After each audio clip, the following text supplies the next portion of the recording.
They told you to work hard, but nobody told you the real secret. It's not about working harder, it's about doing the opposite of everyone around you. While they sleep, you study. While they delay, you decide. While they quit, you persist. That's not motivation. That's a completely different operating system. And in the next 10 minutes, you're going to learn exactly how to install it. So here's a question for you. What if the reason you're stuck isn't lack of talent? What if it's simply because you're doing what everyone else is doing? At the exact same time they're doing it, sleeping when they sleep, delaying when they delay, quitting when they quit. Following the herd feels safe, but safe never made anyone extraordinary. Let's break this down. There's an old image that's been floating around for years. 9 simple lines. Study while others are sleeping. Decide while others are delaying. Prepare while others are daydreaming. Begin while others are procrastinating. Work while others are wishing. Save while others are wasting. Listen while others are talking. Smile while others are frowning. Persist while others are quitting. 9 lines. But inside them is basically the entire blueprint for a successful life. Let's go through them one by one. And I promise you by the end you'll see your own life completely differently. Let's start with the first 3. Study, decide, prepare. It's 1 a.m. in a college dorm building. Most of the floor is already asleep, the rest scrolling on autopilot. But under one door there's still a thin line of light. Inside, a girl stares at flashcards through exhausted eyes, an old rejection letter still sitting on her desk. She almost dropped out this semester, but somewhere in that silence she made a decision nobody saw her make. That person isn't smarter than everyone else. They just understood something the others didn't. Hours are the only currency you can never get back. And most people spend them without even noticing. So what actually separates the person behind that door from everyone asleep down the hall? Picture 2 rockets launched from the exact same pad, aimed just 1 single degree apart. For the first mile, you'd swear they're headed to the same place. But wait long enough and one lands on the moon while the other drifts 200,000 miles off course. That 1 degree is invisible at launch. It's the only thing that decides where either of them ends up. That's what studying while others sleep really means. It's not about literally losing sleep. It's about the tiny invisible adjustments compounding until the gap becomes impossible to close. Here's what almost nobody tells you about the next one. Psychologists call it decision fatigue. Every time you delay a decision, your brain burns energy holding it open. There's a name for the deeper mechanism too, something called the Zeigarnik effect. Your brain treats an unfinished decision like a browser tab it can never fully close, quietly draining your focus even when you're not thinking about it at all. Should I start this business? Should I end this relationship? Should I apply for that job? The longer it sits unopened, the heavier it gets. Delaying feels like safety, but it's actually a slow leak, draining your mental energy day after day. While you're delaying, someone else is deciding, and by the time you finally choose, they've already moved 3 steps ahead. Here's your pattern interrupt. Right now, think of one decision you've been sitting on for weeks. Not months, not years, just weeks.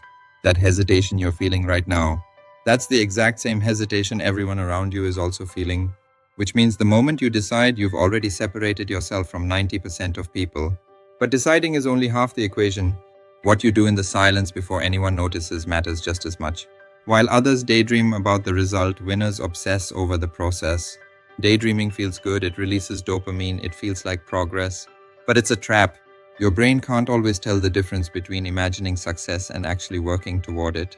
So it rewards you for fantasizing and you never even notice you haven't moved.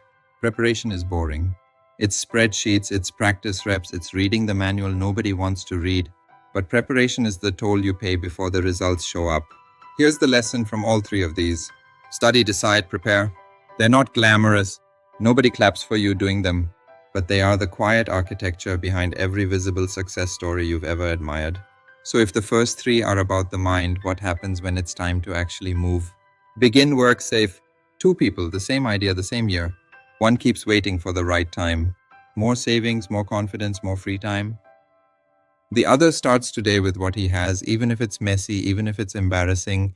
He posts the first video with shaky hands and a voice that cracks halfway through. A year later, the one who started has a real business, even a small one, built out of 100 imperfect first attempts. The one who waited still has the same idea untouched, sitting in the same notes app, gathering dust. Procrastination doesn't feel like failure while it's happening. It feels like preparation. It feels responsible. That's the trick. It disguises itself as wisdom. Picture a river and a puddle sitting side by side after the same storm. A river moves even slowly, even against rocks, and over time it carves canyons. A puddle just sits there looking calm until eventually it evaporates and disappears completely. Beginning is what turns you from a puddle into a river. It doesn't require certainty, it just requires motion.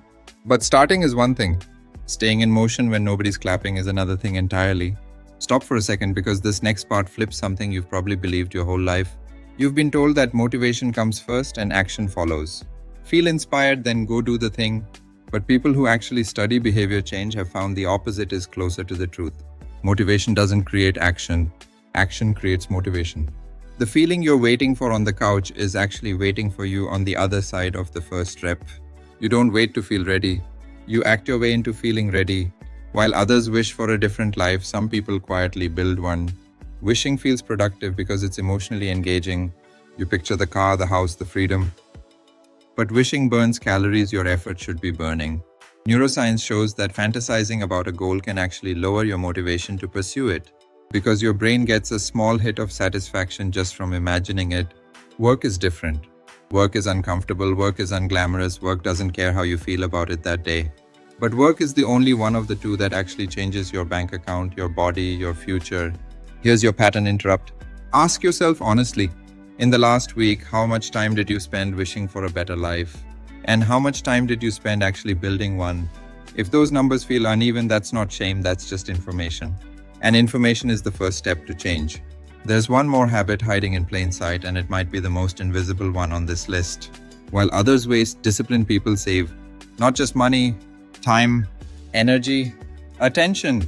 Every scroll, every impulsive purchase, every hour spent complaining instead of creating, that's waste. And waste compounds just as much as saving does, except in the wrong direction. Think of your energy like a phone battery you carry into every single day. Some people plug into things that recharge them: deep work, honest conversations, real rest.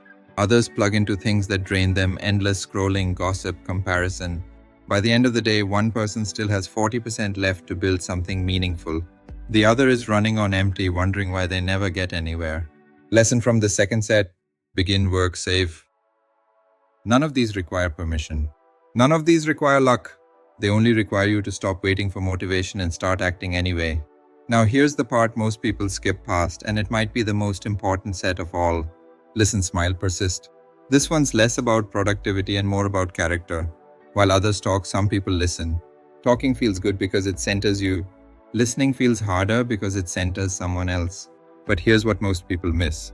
The best negotiators, the best leaders, the best partners in any relationship, they're not the best talkers. They're the best listeners. Because information is power, and the person who's talking is giving information away, while the person who's listening is collecting it. Talking is like spending, listening is like investing. You can spend your words freely and feel good in the moment. Or you can invest your attention and walk away with something far more valuable, understanding. And what you do with your face might matter just as much as what you do with your ears.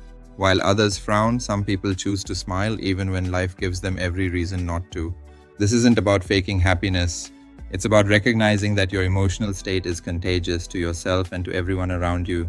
Studies on facial feedback show that even the physical act of smiling can shift your internal state, even when you didn't feel like smiling to begin with. Frowning invites more frowning. Bad energy attracts bad energy, and it repels opportunity. People want to work with, hire, and support people who bring warmth into a room, not weight. Here's your pattern interrupt. Think about the last person you avoided. Chances are they carried heavy energy. Now think about the last person you were drawn to. Chances are they carried light.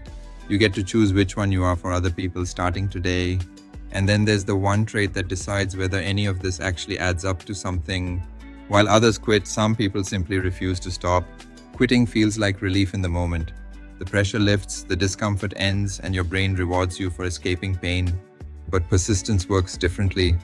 It asks you to sit inside discomfort a little longer than everyone else is willing to. Picture that same girl from the dorm room years later.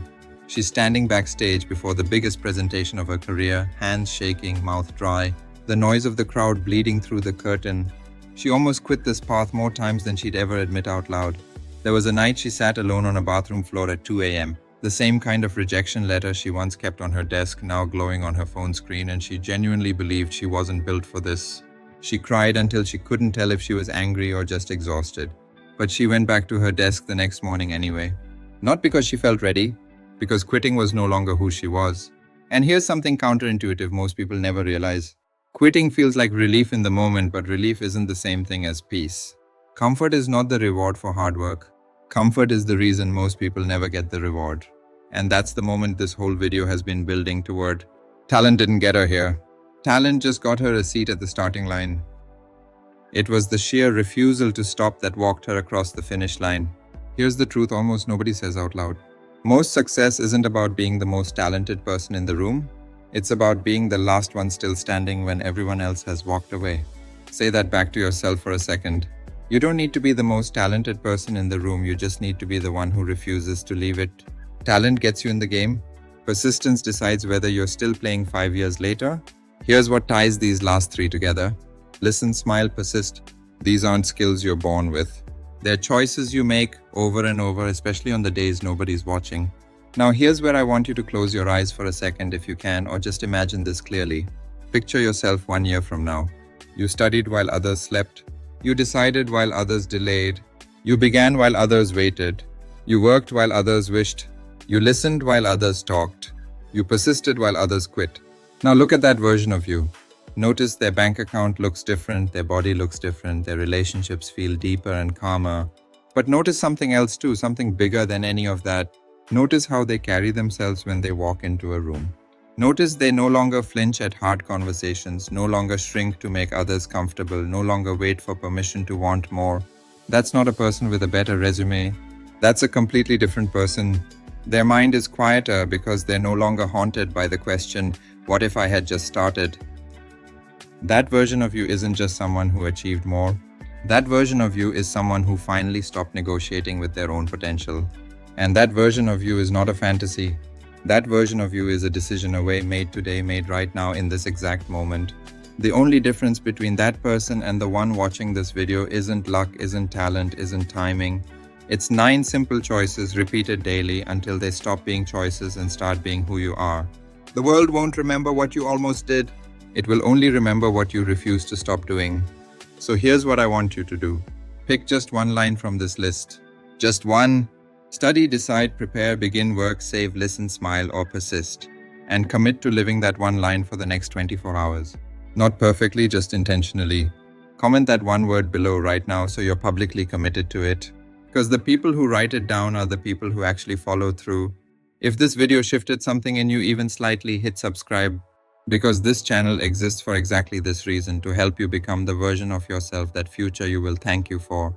And if you're wondering what's actually stealing your motivation every single day without you even realizing it, watch the video right there next, because what I'm about to show you might be the real reason nothing has felt exciting lately.